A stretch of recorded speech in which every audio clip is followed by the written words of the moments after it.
Bennett, the smooth American singer who had an enduring hit with I Left My Heart in San Francisco and remained perpetually cool enough to win over younger generations of fans well into the 21st century, died on Friday, his publicist confirmed.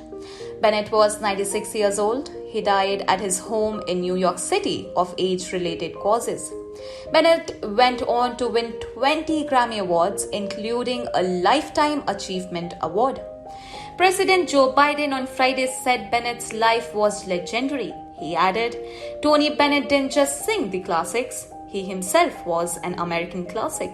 The older Bennett grew, the more diverse his collaborators became.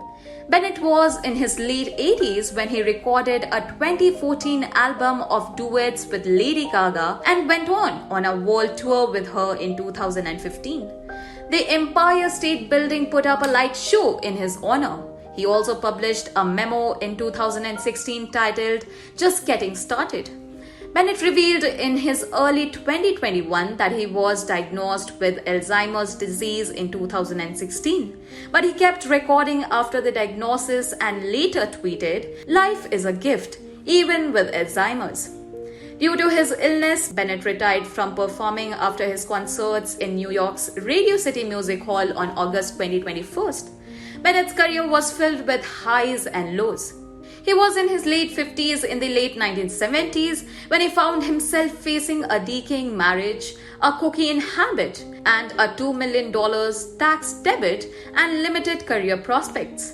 He pulled out of it by turning over his management to his son Danny, who propelled his father to new heights of popularity by introducing him to younger generations.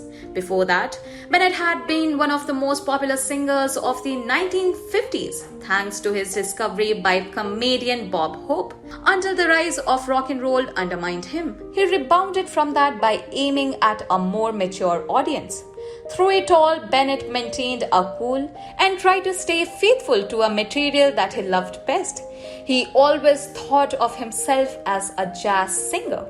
Anthony was born on August 3, 1926 in New York City. He was 10 when his father died. His mother struggled as a dressmaker to support him. As a boy, his love of music was matched only by his interest in painting. He would be a serious painter through his life and sold his works under his given name. After serving as an infantryman in Europe during World War II, Bennett was singing under the name of Joe Barry when Hope caught his act in New York's Greenwich Village. The comedian was so impressed that he had the singer change his name to Tony Bennett and used him as an opening act. Bennett signed with Columbia Records, and the result was a string of pop hits such as Because of You, Cold Cold Heart, Blue Velvet, and Rags to Riches. Legions of screaming teenage girls packed his shows.